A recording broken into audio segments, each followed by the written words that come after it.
我教另外一种比较紧急的做法，它需要煮，可是不用等1夜。然后老师那这就是我刚刚切剩下的洋葱还有很多，那我就把它倒到这个锅子里来，这样子。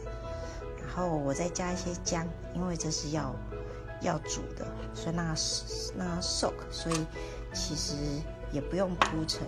那其实多加一些东西，我们这样子精华会更多精华在里面，这样子。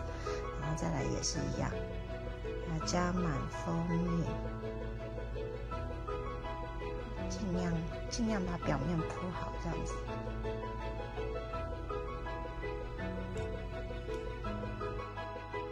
这是刚刚我们已经把洋葱、还有姜、还有蜂蜜全部铺好到小锅子里。那现在我们就是放在瓦斯炉上面小煮一下，用小火，让它慢慢的吸收，把那个精华，洋葱里面的精华跟这些混合在一起，这样。我们在它滚了之后，转小火，让它熬个10分钟吧，然后让洋葱都变白了，就可以开始取它的汁液。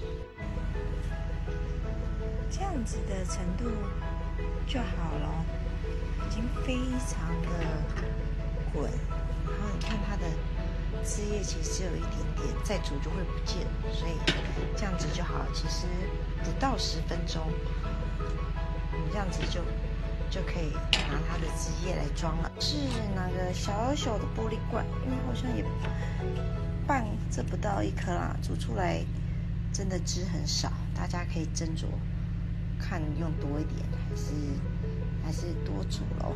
然后你看这样子的汁。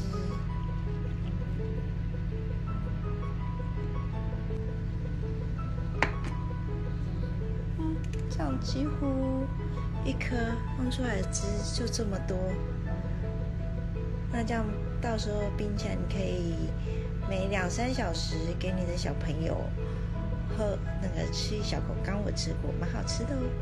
那先这样咯，拜拜。